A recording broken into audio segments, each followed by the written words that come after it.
y esto está influenciado a su vez por la disponibilidad.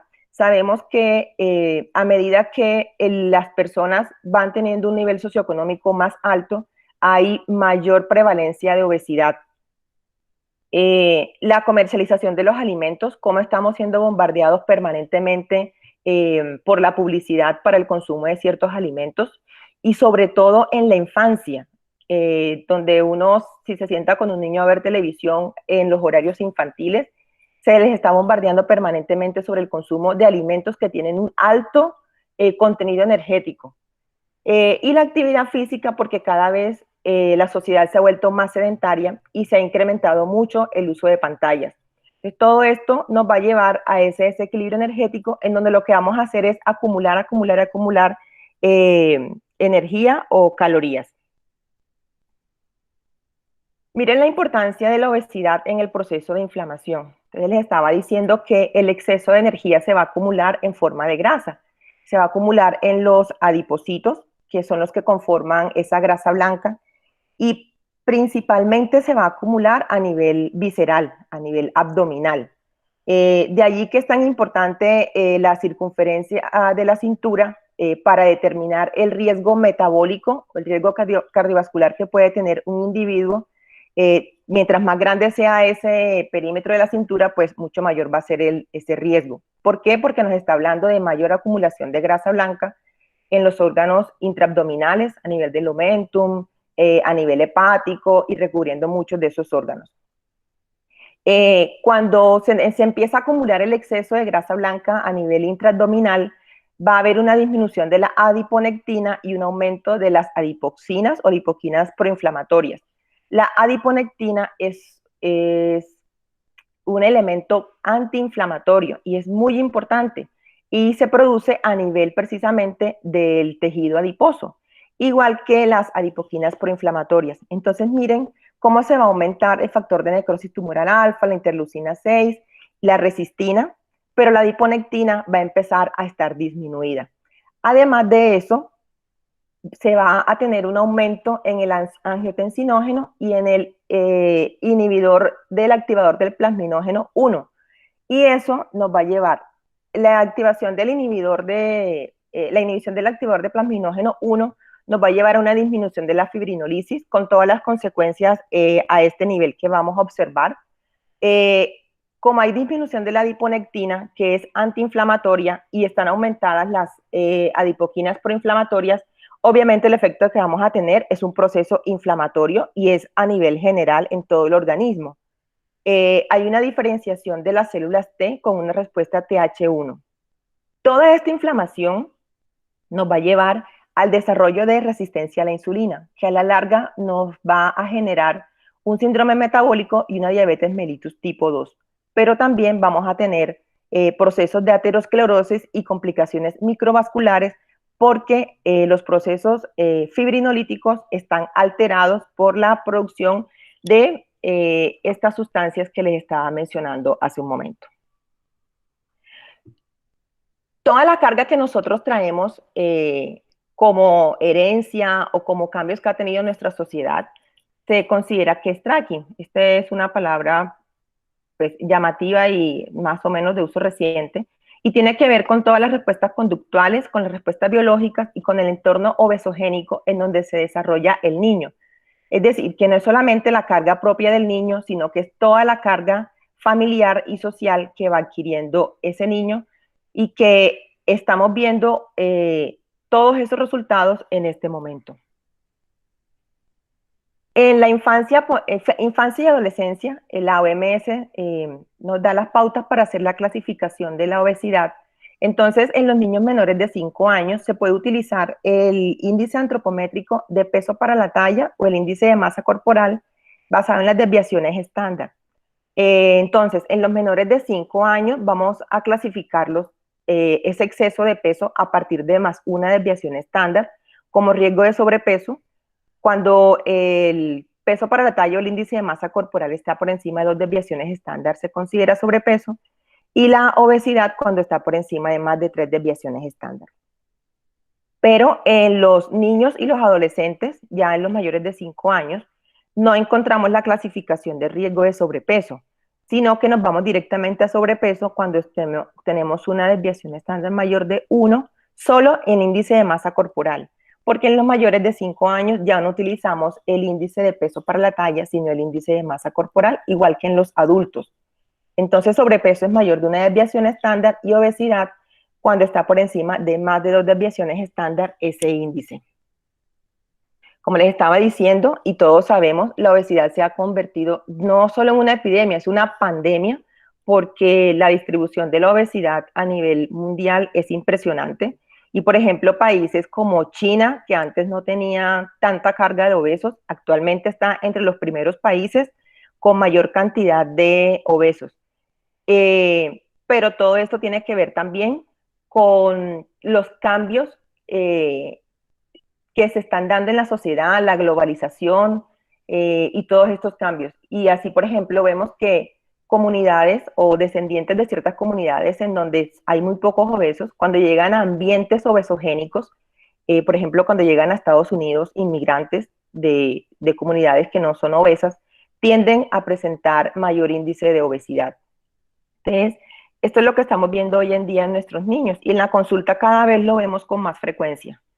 Miren, la OMS en el 2016 hizo una estrategia sobre el régimen de alimentario, actividad física y salud y estableció que 1.900 millones de adultos tenían sobrepeso y más de 650 millones eran obesos.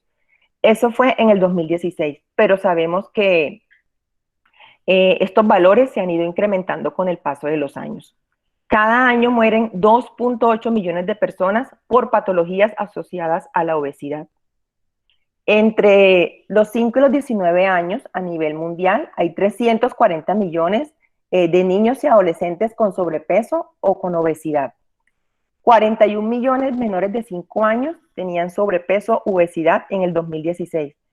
Esto realmente es algo alarmante porque miren toda esa cantidad de niños y adolescentes obesos que tenemos que al final van a terminar siendo adultos obesos también. ¿Cómo estamos en Colombia?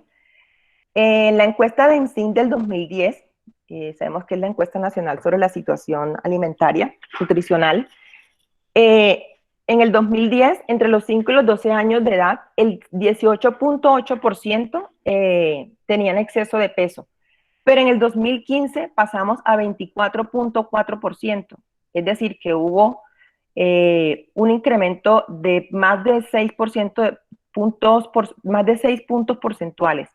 Entre los 3 y los 17 años pasamos del 2010 de 15.5 a 18% de adolescentes con exceso de peso. Es también un aumento interesante y hay que empezar a ponerle foco en esto porque nos está agarrando algo muy grande con unas repercusiones importantísimas tanto en la persona como tal y, como les dije anteriormente, como problema de salud pública. Esta es la encuesta en sí también. Esta gráfica nos muestra el exceso de peso, cómo pasamos del 2005 al 2015 en menores de 5 años. Y fíjense que en el 2005 el exceso de peso en menores de 5 años era de 4.9%. En el 2010 pasamos a 5.2%. Y en el 2015 ya vamos en 6.3%. No tenemos datos del 2015 hacia acá, pero probablemente todo esto se ha incrementado. Ellos dicen que no hay diferencias entre 2010 y 2015. Lo que sí podemos decir es que hay un incremento de más de 1 punto porcentual en exceso de peso en los niños menores de 5 años, es decir, en los lactantes y preescolares. A nivel mundial en el 2015, ¿cómo estábamos nosotros comparados? Estábamos en 6.3% con exceso de peso y a nivel mundial era un 6.2%, en Centroamérica un 7.4%, una gran carga que tiene México allí, y a nivel de Sudamérica un 7%. Algunos países han empezado a ajustar sus políticas de salud para lograr disminuir estos valores. Por ejemplo, en Chile ellos han hecho una intervención que lleva muchos años y está empezando a dar muy buenos resultados en el control de la obesidad infantil. Ahora, ¿cuál es el riesgo de ser obeso y llegar a serlo más adelante. Entonces, el riesgo, este estudio que se hizo, eh, este estudio se hizo en España en el 2011 y las conclusiones finales es que los niños que presentan obesidad a partir de los 6 años tienen un riesgo claro de 7 a 23 de mantener obesidad a los 18 años, siendo máximo este riesgo de 23.8 a los 11 años. Y fíjense que el mayor riesgo lo tienen las niñas en comparación con los niños. Sin embargo, es un riesgo alto para ambos géneros. Lo que nos quiere decir esto es que si tenemos en la consulta un niño que a los 6 años tiene exceso de peso, ya sea sobrepeso u obesidad, probablemente ese niño a los 18 años va a seguir siendo obeso y se va a convertir al final en la edad adulta también en un adulto obeso. El riesgo a los 12 años, mire, los niños que tuvieron un índice de masa corporal mayor del percentil 85, al menos una vez que se midió a los 24, 36 o 54 meses, tuvieron 5 veces más riesgo de ser obesos a los 12 años. Entonces, fíjense cómo se va incrementando todo este riesgo para la obesidad. Se va incrementando los percentiles del peso y va aumentando ese riesgo de ser adolescentes y adultos obesos.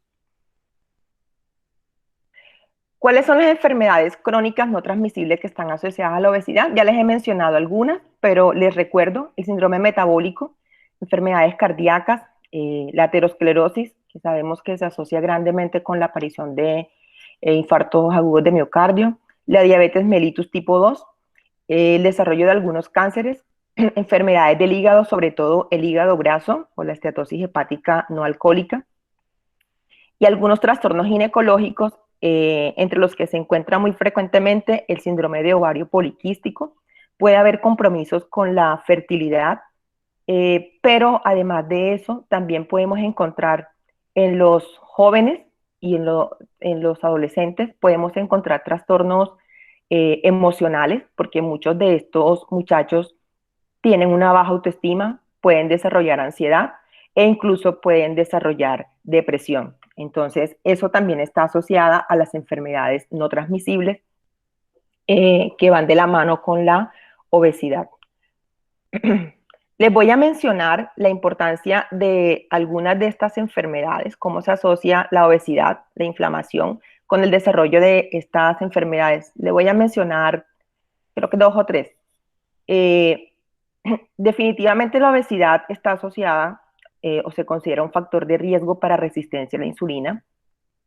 Hay una respuesta anormal en el tejido adiposo, tanto a nivel central como en el tejido adiposo periférico, porque sabemos que hay tejido adiposo a nivel intraabdominal, pero también el tejido adiposo se puede acumular en diferentes sitios del organismo. Entonces, a nivel subcutáneo también se acumula tejido adiposo, por ejemplo, a nivel de los muslos, a nivel de las caderas, a nivel de los brazos también. Todo eso, todo ese tejido adiposo, tanto el central como el periférico, va a tener unas alteraciones que generan una respuesta inflamatoria que a la larga van a producir hiperinsulinemia e hiperglicemia. ¿Sí? La resistencia a la insulina es la etapa previa al desarrollo de la diabetes mellitus y el síndrome metabólico. Es el primer paso, porque si hay resistencia a la insulina, quiere decir que esta hormona no va a funcionar de una forma adecuada para permitir que la insulina ejerza su efecto de control metabólico. Vamos a tener una hiperglicemia y al final vamos a tener un fallo pancreático, porque no va a poder cumplir sus funciones adecuadamente. Y aunque no está totalmente esclarecida la etiología, parece ser que lo que sucede es que aquí tenemos una porción del tejido adiposo. Fíjense que el tejido adiposo no son solamente los preadipocitos y los adipocitos, sino que tiene todo un tejido alrededor en donde hay vasos sanguíneos y además hay también presencia de monocitos. El asunto es que estos monocitos se van a convertir en macrófagos, se van a activar y a la larga van a generar una respuesta inflamatoria, ¿sí? Con todas estas consecuencias que vemos acá.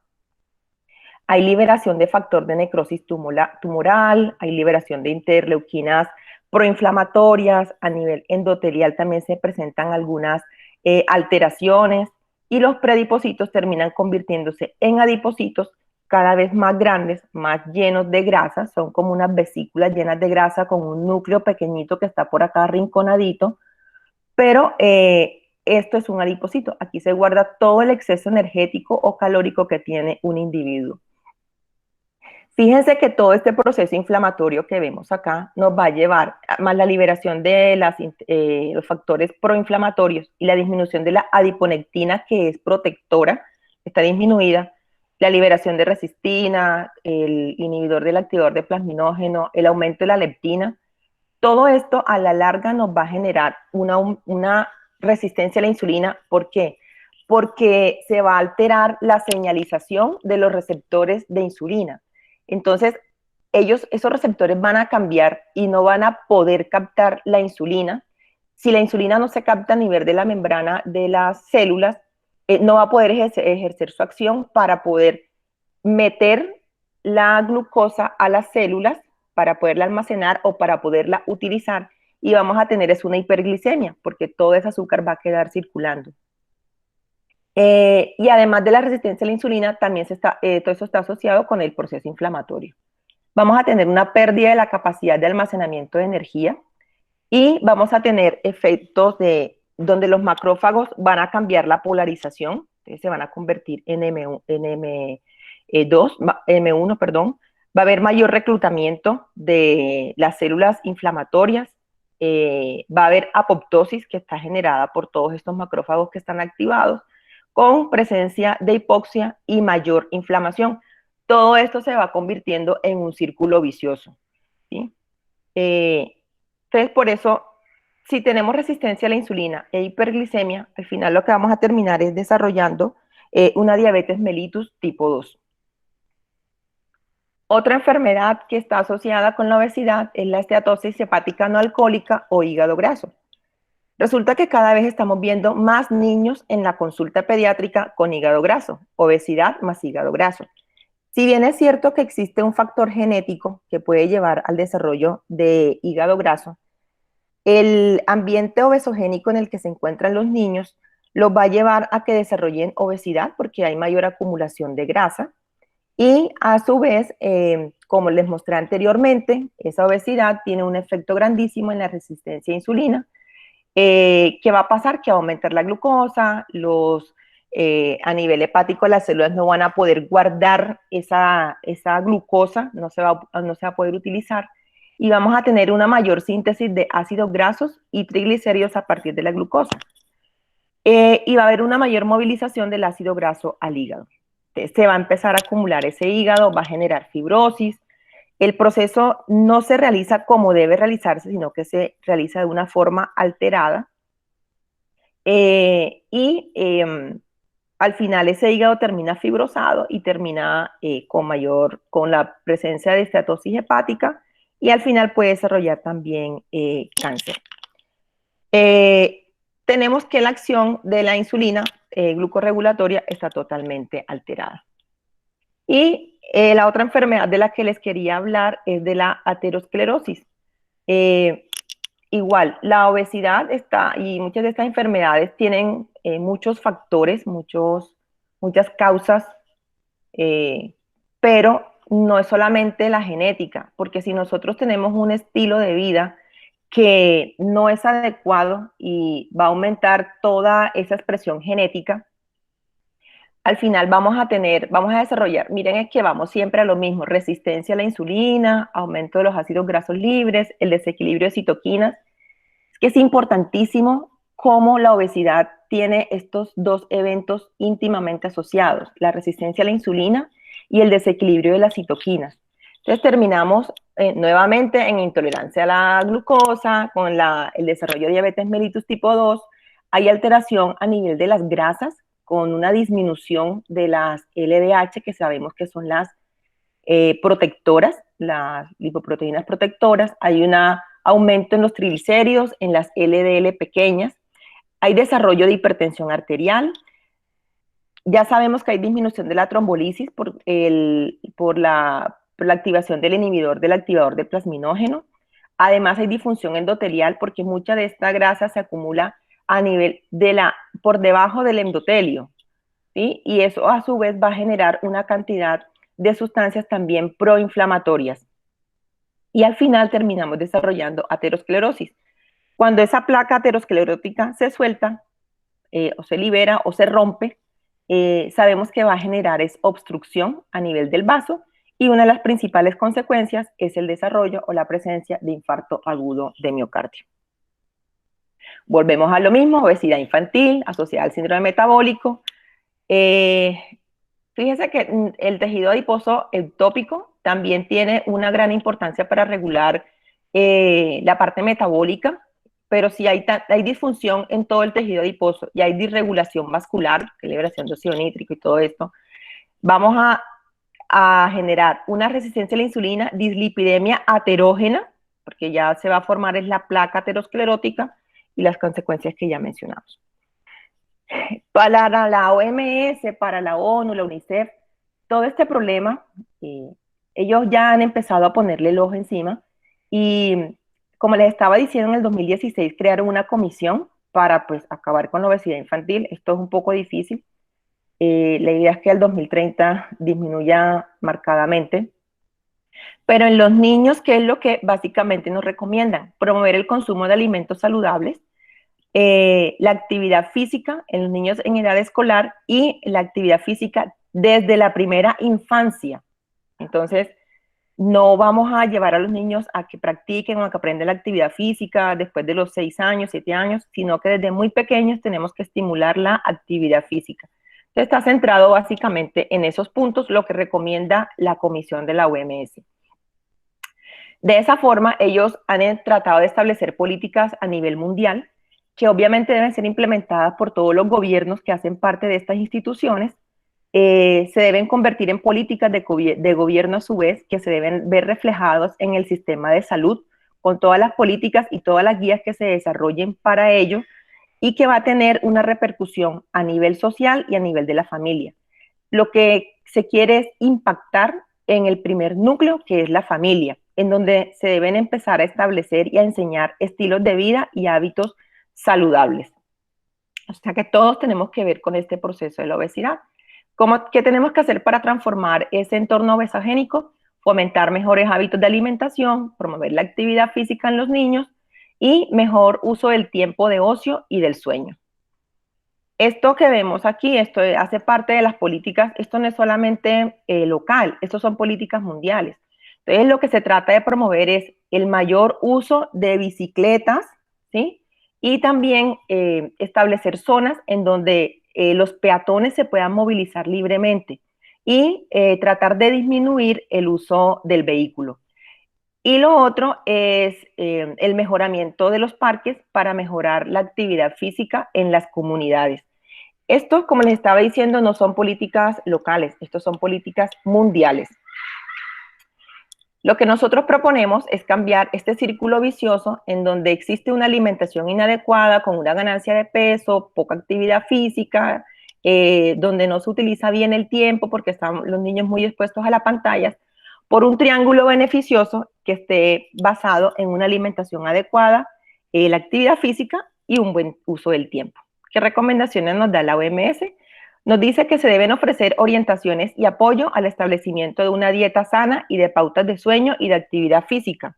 Fíjense, aquí hasta el sueño es importante en los niños. Y debemos empezar desde la primera infancia, a fin de que los niños crezcan de forma adecuada y adquieran hábitos saludables.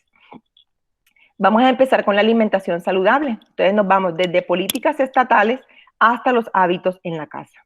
Vamos a empezar.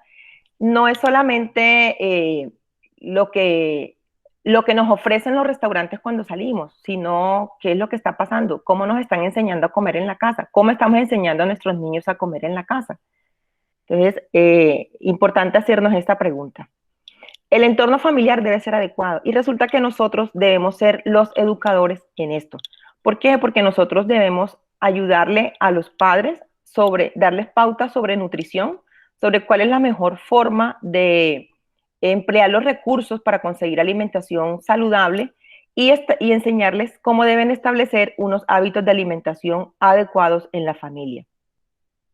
Las preferencias alimentarias y de control del apetito se inician desde etapas muy tempranas de la vida.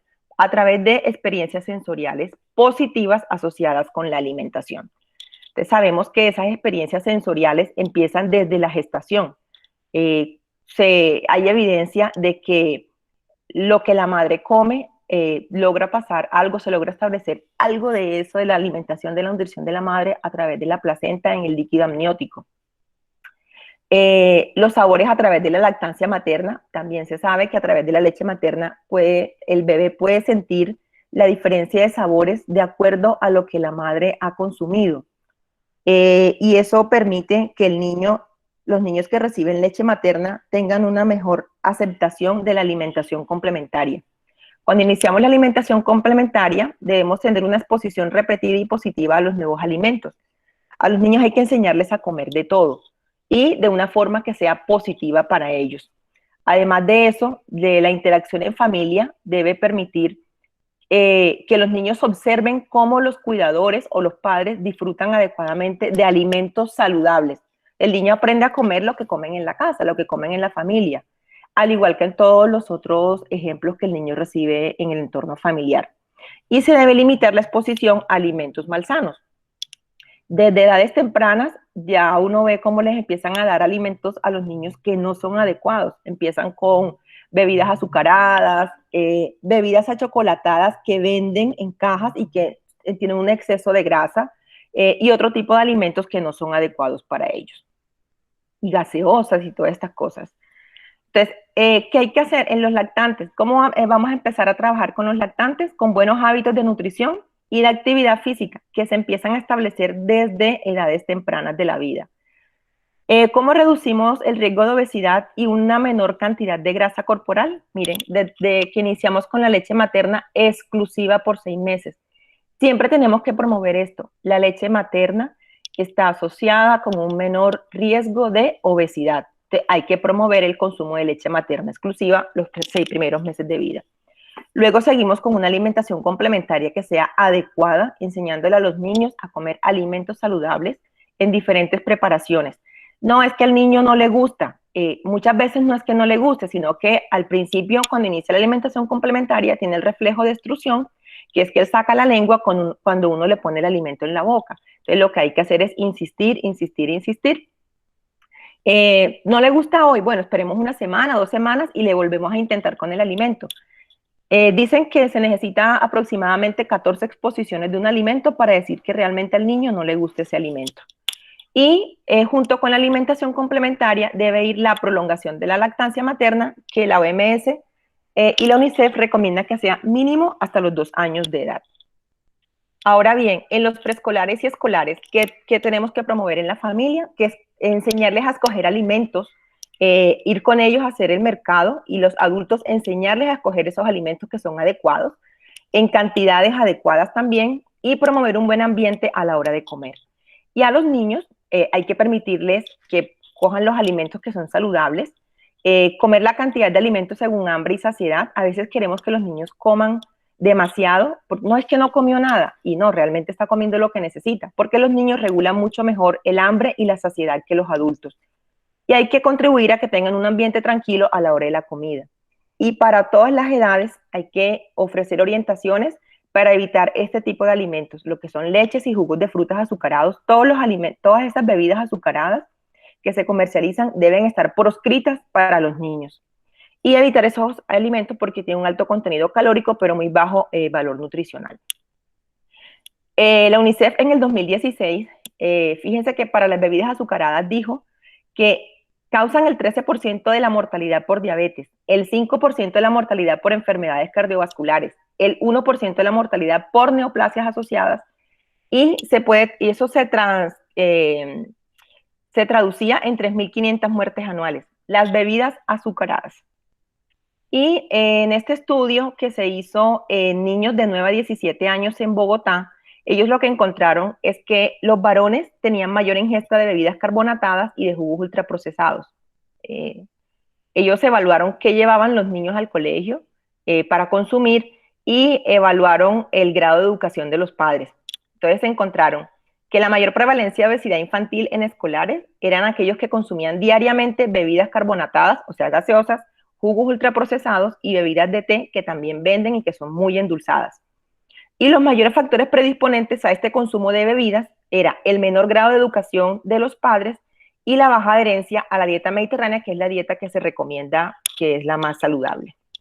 Entonces, anteriormente también les había dicho que en la medida en que las personas tienen un mejor nivel socioeconómico o tienen más años de estudio, tienen menor índice de obesidad y tienen mayor tiempo de actividad física. Para las escuelas, porque también a las escuelas hay que incluirlas en estas políticas, hay que establecer normas para que los alimentos y bebidas que se ofrecen o vendan cumplan directrices sobre nutrición saludable. Chile ha sido ejemplo en eso, ya aquí en Colombia se está empezando a hacer, se han hecho algunos pinitos en algunas ciudades, la idea es que se haga a nivel nacional. Hay que eliminar en las escuelas la venta de estos alimentos azucarados, garantizar el acceso a agua potable. Los niños deben tener acceso a agua de una forma fácil en los colegios, porque la bebida que se recomienda para ellos básicamente es el agua. Y además, en los colegios deben incluir actividades educativas sobre nutrición y salud en el plan de estudios de los niños, ¿sí? Y actividades para preparar los alimentos, tanto para los padres como para los niños. Y establecer un impuesto eficaz sobre las bebidas azucaradas. Definitivamente esto da resultado. Ya en muchos países se ha establecido ese impuesto y se ha mostrado que disminuye el consumo de ese tipo de bebidas. Aquí en Colombia también se está trabajando sobre eso. Ha sido muy difícil porque el lobbying que han hecho las entidades que comercializan este tipo de bebidas ha sido muy grande, pero hay algunos grupos que siguen insistiendo en establecer ese impuesto. Y otra de las recomendaciones de la OMS es establecer el etiquetado en la parte de adelante de los productos, porque hay que empezar a conocer qué es lo que estamos comiendo.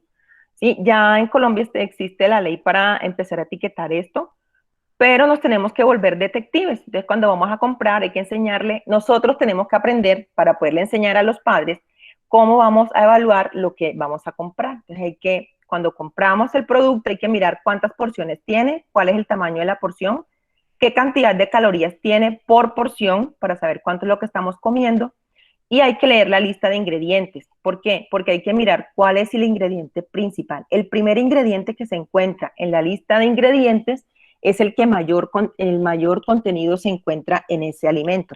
Entonces, por ejemplo, si vamos a comprar un pan integral, nosotros tenemos que mirar de qué está hecho el pan. Es decir, si es harina de trigo o si son granos enteros, y allí poder definir si realmente es integral o no.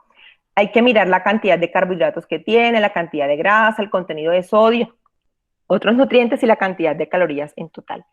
Mientras menos ingredientes tenga el producto, más natural va a ser. Ese es un tipcito que les sirve a todos. ¿Y cómo vamos a leer esas etiquetas? Hay que mirar por porción, hay que mirar por el contenido en 100 gramos, la cantidad de calorías, las recomendaciones que sean menos de 200, idealmente menos de 100. Grasa debe ser menos de 20 por 100 gramos, estoy hablando de 100 gramos. El azúcar debe ser máximo de 2. Y el contenido de sal, de sodio y la cantidad de fibra que puede contener también ese alimento. Este cuadrito es bien interesante, es bien chévere. Yo creo que si uno no se lo aprende, por lo menos debe tenerlo en el celular para poder evaluar cuando vaya al supermercado qué es lo que está comprando y qué es lo que se va a comer. Recomendaciones para la familia: desayunar siempre. Todos los miembros de la familia deben desayunar. Sabemos que el desayuno rompe ese ayuno que generalmente es mayor de 8 horas. Los niños además necesitan energía para ir a estudiar, el cerebro necesita glucosa para poder aprender. Evitar comer fuera de casa. Cali es la segunda ciudad en donde más se come fuera de la casa, después de Bogotá, obviamente. Tenemos una buena oferta gourmet aquí en Cali, pero la comida de la casa tiende a ser más saludable que la comida que se come por fuera. Hay que tratar de comer en familia por lo menos de 5 o 6 veces por semana. Eso quiere decir por lo menos una comida en familia, una comida diaria en familia. Y permitir que el niño autorregule su apetito. Si ya el niño está lleno, ok, no le insista más, ¿sí? Porque vamos a sobrealimentarlo. Y cómo ayudar a que los niños elijan alimentos saludables. Entonces, ofrecerle opciones saludables. Vamos a ponerle a elegir, pero entre 2 opciones que sean saludables. O te comes la manzana o te comes el banano, ¿sí? Hay que hacer pequeños cambios en el tiempo. Si no le gustan las frutas, si no le gustan las verduras, hay que insistirle poco a poco. No decirle al niño, venga, cómase esto, sino, venga, pruebe y me dice cómo está. El niño es un reto que se le pone, pruebe y me dice cómo está. Y empiezan a probar, además porque la palatabilidad en los niños va cambiando a medida que ellos van creciendo. Y aquellos alimentos que anteriormente no comía, puede ser que los empiecen a recibir y de una mejor forma. Dar ejemplo, comiendo sanamente en la familia y evitar opiniones negativas sobre los alimentos. Ay, no es que esos brócolis son unos arbolitos todos feos, o es que esto se ve. No, siempre hay que hablar positivo de los alimentos. Las recompensas y las felicitaciones no deben ser alimentos. Entonces, si te comes toda la comida, te comes un helado. Eso no debe ser así. Se deben premiar con otro tipo de actividades. Vamos a ver, si logras comerte la comida o comerte lo que te corresponde, entonces vamos a colorear el libro o salimos a caminar un rato y nunca se debe sobornar. Y evitar relacionar el aspecto físico con el hábito de comer. Entonces, no es decirle, mira, es que estás gordo, estás feo, estás esto, estás lo otro, porque comes así, comes tal, comes lo otro. No. A los niños hay que decirles que deben aprender a comer adecuadamente por su salud. Eso es lo que se les debe decir. Este es el plato saludable, se ha pasado por mucho, el bienestar tiene un plato saludable, todo, pero la recomendación es esta: la mitad del plato deben ser granos y proteínas y la otra mitad frutas y vegetales. Inicialmente se propuso que se diera una bebida láctea, lo ideal es que la leche sea baja en grasa o descremada, pero hay otros que dicen que se debe ofrecer mejor agua. En realidad los niños deben tomar o agua o leche baja en grasa. Otros también recomiendan el uso de aceite de oliva. Esto es más o menos un ejemplo de cómo debe ser un plato y siempre debe ir acompañado de actividad física. Pero también tenemos la jarra del buen beber, en donde vemos que en el nivel 1 lo que encontramos es la recomendación de agua potable natural, leche semi y descremada, ¿sí? Y bebidas de soya sin azúcar, ¿ok? Ya por último están los refrescos y las aguas de sabor, que todo esto ya viene endulzado. Ni siquiera se recomienda los jugos preparados en casa. Se les debe ofrecer al niño la fruta para que coma la porción de fruta y además el agua aparte. El segundo punto del triángulo es la actividad física, en donde si hacemos más deporte vamos a tener más salud. Y esto es importantísimo. Los estilos de vida saludables se establecen en los primeros 11 años de edad. Es decir, los niños aprenden hábitos saludables, tanto en alimentación como en actividad física y uso del tiempo antes de los 11 años de edad. O sea que tenemos un buen tiempo para poder establecer esas rutinas saludables. Y hay dos tipos de individuos con respecto a la actividad física: los individuos activos y los sedentarios. Los individuos activos son aquellos que siempre, desde la infancia, han practicado algún tipo de actividad física. Entonces, para ellos, realizar la actividad física en la edad adulta no representa ningún problema ni ningún esfuerzo. No tienen una motivación adicional, sino el hecho de sentirse bien. Pero en aquellos individuos sedentarios que realizan muy poca actividad física o no aprendieron a realizar actividad física desde la infancia, generalmente empiezan a hacer la actividad física en la edad adulta, condicionados a alguna enfermedad o alguna patología o alguna otra condición. Y muchas veces le cuesta más trabajo establecer esa rutina de actividad física. Definitivamente la elección de los niños, la dieta, hábitos, todo esto depende del entorno en el que se encuentre, el entorno familiar, el entorno social, el entorno del colegio, la escuela. Y la actividad física empieza a descender cuando el niño ingresa a la escuela, llamativamente.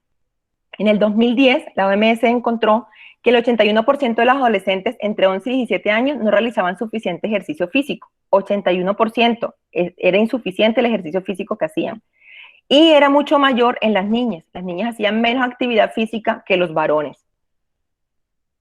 Entonces, ¿qué es lo que vemos con la obesidad? Que hay una disminución de la actividad física, hay una disminución de la capacidad pulmonar, los niños empiezan a cansarse fácilmente, se va a generar una sarcopenia, hay pérdida del tejido muscular, el niño va a seguir cansándose también por eso, hay mayor sedentarismo porque se cansa fácilmente, aumenta la grasa corporal con ese sedentarismo y seguimos con el círculo vicioso de la obesidad y la ausencia de actividad física. ¿Cuál es la ventaja de la actividad física? Que miren, mejora la capacidad cardiorrespiratoria. El niño empieza a hacer la actividad física, poco a poco se va haciendo su proceso de adaptación y va a mejorar mucho esa capacidad cardiorrespiratoria, mejora la capacidad muscular porque mejora esa sarcopenia que ellos desarrollan y disminuye la grasa corporal. Al mejorar la capacidad muscular también mejora la salud ósea y resulta que la obesidad también está asociada con la osteoporosis. Además de esto que estamos viendo aquí, este triangulito, La actividad física mejora los niveles de glucosa en sangre, regula el gasto energético y mejora la capacidad de aprendizaje de los niños, disminuyendo el riesgo de padecer múltiples problemas de salud. En este otro estudio que se hizo también en Bogotá, un estudio descriptivo en 149 niños, ellos encontraron en estas edades que los escolares con actividad física moderada y vigorosa que se podía medir de forma objetiva presentaron mejores niveles de capacidad física, especialmente capacidad aeróbica y flexibilidad, y tenían menores valores en los pliegues cutáneos. ¿Listo? ¿Cuál es la recomendación de actividad física por edades? De los 0 a los 3 años hay que estimular el neurodesarrollo, la motricidad y coordinación básicamente en estos primeros años. De los 3 a los 5 años se debe estimular la coordinación espacial, fuerza y flexibilidad. Y en ello ya hay que establecer una actividad física estructurada y no estructurada, que es la lúdica. Vaya, corra, salte, brinque, juegue. De los 6 a los 9 años, la actividad física debe tener una mayor intensidad y una mayor duración. Se recomienda que sea 1 hora de actividad física moderada a intensa para mejorar la fuerza y la flexibilidad y la lateralidad y la velocidad. Y a partir de los 10 años ya se puede iniciar la competición en los niños. Entonces es una actividad física de mayor complejidad y que debe tener un componente aeróbico. ¿Cuáles son las recomendaciones mínimas que nos da la OMS? 30 minutos diarios de actividad física de moderada intensidad, al menos 5 días a la semana. Eso es lo mínimo que se recomienda para disminuir todos los riesgos que tiene. ¿Sí? ¿Cómo decimos que es de moderada intensidad? Porque el niño empieza a sudar. Es una forma de uno saber que el niño empieza a sudar, y mientras más actividad física haga, mientras más intensa sea, ya lo empieza a ver uno también en la forma en que el niño empieza a hablar, ya empieza a hablar un poquito más como cansadito, como entrecortado, entonces ya esa actividad física probablemente sea más intensa. ¿Qué tenemos que hacer todos los días con los niños? Tiempo libre y de juego, correr, columpiarse, dejar que el niño juegue. Actividades cotidianas como caminar al colegio, subir escaleras. De 5 a 7 días. Hay un micrófono abierto. De 5 a 7 días a la semana, a realizar actividades recreativas como juegos tradicionales, juegos deportivos, actividades aeróbicas o competición, pero adecuados para su edad. Y mínimo 3 días a la semana, ejercicios de fuerza y flexibilidad como flexiones, saltos, artes marciales, danza. Y la tercera base del triángulo es el tiempo de ocio. Entonces, ¿dónde se pierde más tiempo de ocio? En el uso de pantallas. De menos pantallas, más vida. Los datos científicos muestran que los hábitos de sueño deficientes, escasa actividad física y excesivo número de horas dedicadas a actividades lúdicas que suponen estar en una pantalla se asocian con mayor riesgo de obesidad en la infancia. Los niños se duermen tarde jugando con el celular, con el computador o con la tablet en el cuarto, y los padres a veces no se dan cuenta de esto que está haciendo el niño. En este estudio se hizo, se miró la exposición a pantalla y la actividad física. ¿Y qué encontraron ellos? Ellos hicieron un seguimiento y encontraron que muchas horas de televisión, o sea, solamente televisión, o cuando veían televisión, pero tenían muy poca actividad física, se asociaban consistentemente con sobrepeso y obesidad a lo largo de la vida. En Colombia, esta es la encuesta en CIN del 2015, ¿cuál era el cumplimiento de recomendaciones de actividad física? De los 6 a los 12 años, 26% de las niñas y 35% de los varoncitos cumplían con las recomendaciones de actividad física. Y en los adolescentes, miren cómo disminuye grandemente esto. Las niñas pasan del 26 al 7.6% de la recomendación de actividad física y los niños de 35.8 a 18.7. Definitivamente las niñas siguen teniendo menor actividad física que los varones. Y el tiempo excesivo frente a las pantallas entre los 6 a los 12 años era de 62 en las niñas y 69 en los hombres, pero en los adolescentes se incrementó el porcentaje. Ya eran 76.3 de las niñas que tenían un tiempo excesivo de pantallas y casi 77% en los varones. ¿Cuál es la recomendación para el tiempo de pantallas? De 0 a 2 años, los niños no deben estar expuestos a pantallas, a ningún tipo de pantallas, incluida la televisión. De los 2 a los 5 años, de 30 a 60 minutos, idealmente no más de 30 minutos. De los 7 a los 12 años, 1 hora, pero con acompañamiento del adulto para poder explicar el contenido cuando así lo requiera el niño. De los 12 a los 5 años, 1 hora y media en todo el día. No estoy diciendo que es continuo, sino en todo el día. Y a partir de los 16 años, máximo 2 horas de exposición a pantallas. ¿Cuáles son las recomendaciones del tiempo de pantalla según la Academia Americana de Pediatría? Evitar su uso una hora antes de ir a dormir, evitar utilizar pantallas a la hora de comer. En realidad no debe haber ningún tipo de distracción a la hora de comer. Marcar un tiempo en familia en la que ningún miembro de la familia utilice ningún tipo de pantallas. Evitar ese uso de pantallas mientras hacen tareas escolares, está en la escuela, se está caminando en la calle, van en el automóvil. Y no utilizar móviles en el cochecito o en la silla de paseo de los niños. Los adolescentes, esto es muy importante porque hay que mirar en las poblaciones de riesgo cuánto tiempo destinan al uso de esto, porque miren con todo lo que se asocia el exceso de uso de medios digitales, no solo obesidad, sino también mayor agresión, trastornos en las relaciones sociales, aumento del tabaquismo y consumo de sustancias. Pero hay algo que me llamó muchísimo la atención y es esto, examinar el hábito propio de uso de medios digitales, es decir, ¿cuánto tiempo nosotros como profesionales de salud utilizamos los medios digitales? Porque si nosotros tenemos un tiempo excesivo de exposición a pantallas, a nosotros nos parece que es normal, entonces no vamos a dar una recomendación adecuada a los padres para que limiten el tiempo de pantalla de sus hijos. Tenemos que promover esto, la actividad física en los niños. Este es uno de los grupos de la Escuela de Fútbol de la Universidad del Valle. Y definitivamente la obesidad puede prevenirse con los 3 pilares que les mencioné: alimentación adecuada, actividad física y un buen uso del tiempo de ocio. Como recomendaciones finales, para la alimentación deben ser 5 comidas en el día, las 3 comidas principales, los 2 refrigerios. Hay que ofrecerle a los niños 3 porciones de fruta y 2 de verduras, o 2 de frutas y 3 de verduras. Lácteos que deben ser descremados, dar quesos frescos que tienen menor cantidad de grasa, preferir alimentos integrales, evitar alimentos procesados y obviamente evitar las bebidas azucaradas. En cuanto a la actividad física, preferir los juegos al aire libre en los niños, pues en esta época es un poco difícil, pero ya se les está dando tiempo para que puedan salir. Hacer 60 minutos de actividad física intensa 3 veces por semana. Ejercicios de fortalecimiento muscular 3 veces por semana. Preferir caminar al uso de carro o moto y dormir de 8 a 9 horas diarias. Y limitar el uso de pantallas, ningún tipo de pantalla en menores de 2 años, máximo 2 horas de pantallas. Y permitir el uso de internet bajo vigilancia, y el internet se debe utilizar idealmente solo en mayores de 9 años de edad. Como conclusión, la Comisión de la OMS está convencida de que pueden lograrse progresos si todos los agentes mantienen su compromiso de trabajar juntos en pro de un objetivo común. Es decir, entidades gubernamentales, gobierno, la familia, las escuelas, el personal médico, ¿sí? Si todos juntos vamos a lograr acabar con la obesidad infantil. Y que no nos vaya a pasar como Hansel y Gretel, que quieren estar gorditos. Eso era lo que les quería comentar sobre la obesidad. Muchas gracias, Inés. Muchísimas gracias, la verdad. Nos has enseñado mucho. Si ustedes ven la primera diapositiva de la doctora Durante, es toda una autoridad en este tema y tiene toda la autoridad para presentar este tema.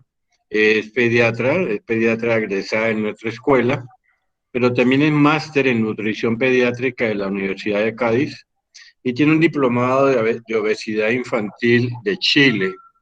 De manera que se acopla mucho a lo que ella decía, de que su pasión. Por favor, hay micrófonos abiertos. Hay micrófonos abiertos. Lo que decía la doctora es su pasión es la obesidad infantil. Bueno, hay muchas cosas que la podemos hablar y que son culpa de la pandemia, porque la pandemia ha obligado al teletrabajo y el teletrabajo ha obligado a que la gente tenga menos actividad. Sobre eso quisiera oír comentarios de todo el grupo que está con nosotros. Yo quisiera comentar algo sobre COVID y obesidad, como lo mencionó Inés, que COVID es la obesidad es una de las comorbilidades importantes para COVID Y eso se debe, entre otras cosas, a que los pacientes muy obesos tienen un aumento de la enzima convertidora de angiotensina, que es la encargada de capturar a la proteína S del COVID para poder introducirlo dentro de la célula. De manera que por eso los pacientes obesos tienen tienen un peor pronóstico. Igual sucede con influenza. Acuérdese que la influenza y la obesidad van de la mano en morbilidades. Muy bien, muchísimas gracias, Inés. La verdad nos has dado una muy buena clase, que yo estoy seguro que tus estudiantes la van a captar, y si logramos todos multiplicar esas enseñanzas que nos estás dando, probablemente el mundo va a vivir mejor. Yo lo que te desafío, Inés, y creo que tienes una obligación muy grande, es que publiques lo que estás diciendo. Si lo que estás diciendo lo logras publicar, si logras tener un trabajo en tu centro de salud de Meléndez con este tipo de información, si tienes un grupo de niños y los sigues, sería muy beneficioso para la comunidad, especialmente para la comunidad vallecaucana, que se pueda exportar a todo Colombia. Muy bien, quisiera oír comentarios, probablemente la doctora Matallana podría ayudarnos. Adelante.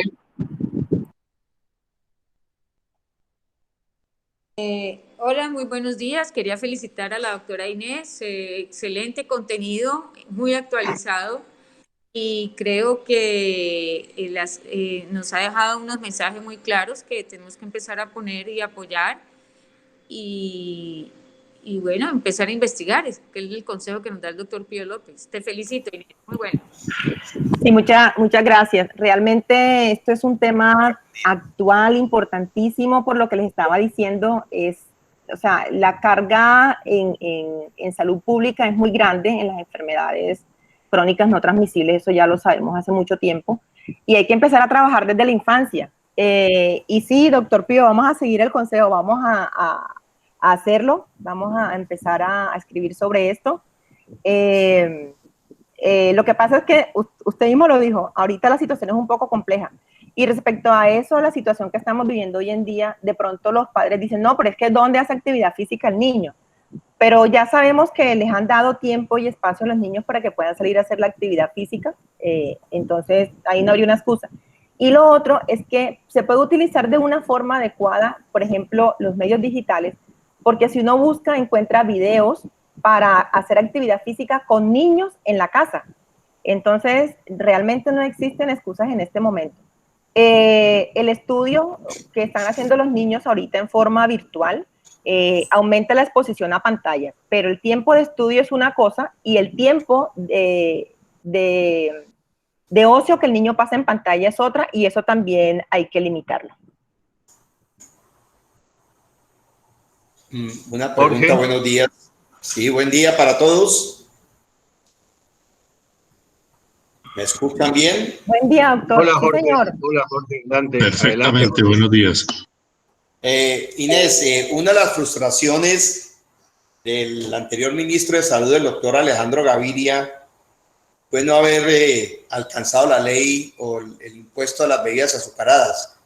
¿Tú sabes si hay algo en marcha, si se ha insistido? Porque ha habido experiencias en otros países que ese impuesto, que no es la sola solución a la obesidad infantil, pues ayudó muchísimo en parte a manejar el problema de la oferta de sustancias y bebidas azucaradas en los niños. ¿Tú sabes si haya habido algo de adelanto en esa ley de impuesto a bebidas azucaradas?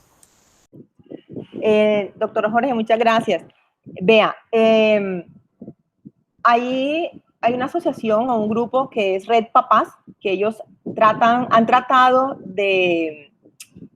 han insistido mucho ante el gobierno para lograr esto.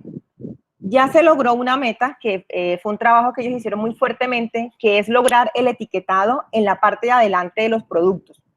Pero el lobby que hacen todas estas empresas que fabrican gaseosas y bebidas endulzadas es un lobby muy grande. El año pasado tampoco se logró establecer ese impuesto.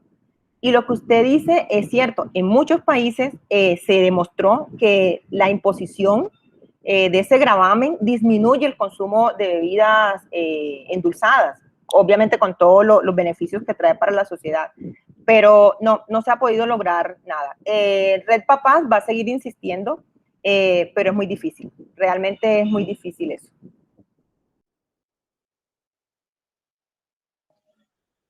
Muy bien, muchas gracias. ¿Algún otro comentario de alguien que esté conectado? Bueno, Inés, parece que no has comentado. Ah, sí, Adela. Pregunta, sí. Adela, entra, tranquila, entra. Gracias por tu excelente presentación. Estamos aquí en la sala con Juan Pablo de los Internos. Muy importante lo que has dicho y ya lo hemos hablado, doctor Pío, con Inés, trabajarle a la clínica obesidad cuando pase todo esto. A mí también me gusta el tema.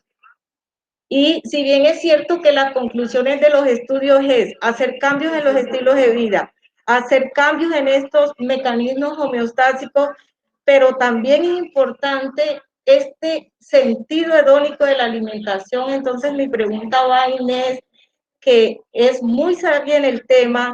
Los estudios muestran que cuando yo quito alimentos a los niños es cuando más los prefieren, y cuando los papás hacen restricciones aumenta el peso de los niños. Muchos estudios lo han dicho últimamente. Entonces, ¿cómo trabajar ese placer de comer? Porque comer es muy rico, pero tenemos unos problemas grandes. Esto se ha convertido en una pandemia igual que el COVID, pero ¿qué vamos a trabajar para mejorar esta parte social, emocional, económica, incluso religiosa en estos pacientes? Adela, una de las cosas importantes es que se debe empezar a trabajar desde edades tempranas, ¿no? Eso es una cosa. Hay que enseñar los hábitos desde muy pequeños. Y fíjate que tú conoces, porque ya te lo dije anteriormente, mi sueño es tener una clínica para el manejo de obesidad infantil.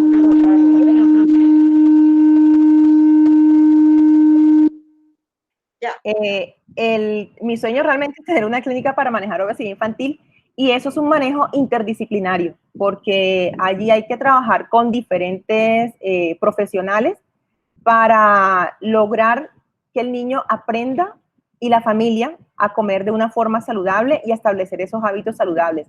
Es el compromiso de nutricionista, de psicología, muchas veces trabajo social. Entonces, realmente es un trabajo multidisciplinario. Y sí se puede hacer porque yo he notado cambios en algunas familias y en algunos niños, y cuando uno ve el cambio en la actitud de todos ellos, eso es impresionante porque eso se refleja en las curvas de crecimiento. Eso es una satisfacción intensa, pero sí se puede hacer. Sí se puede hacer, y es trabajar con mucha paciencia y con mucho amor con la familia y con el niño. Inés, muchas gracias. Eres un orgullo para el Departamento de Pediatría. Es un orgullo contar con personas como tú, pero te voy a insistir en lo que te dije. Hay que visibilizarse, hay que mostrarse para que la gente te conozca, la gente se dé cuenta de lo que eres capaz. Idealmente hacer investigación con esa cantidad de material que tienes tan interesante. Muchísimas gracias, gracias a todos. Los profesores, tenemos claustro, comenzamos en 10 minutos. Gracias, hasta luego. Muchas gracias a todos, y no olviden las recomendaciones.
Ok, vale, chao.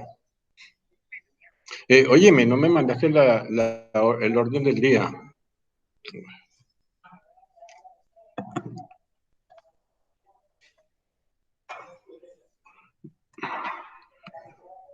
Buenos días a todos. Yuli Mejía, Adela. Hola, hola.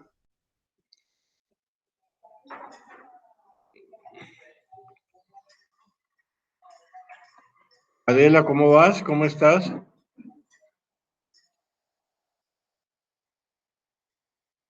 Hola.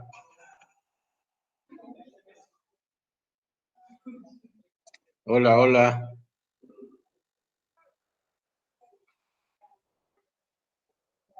Gracias.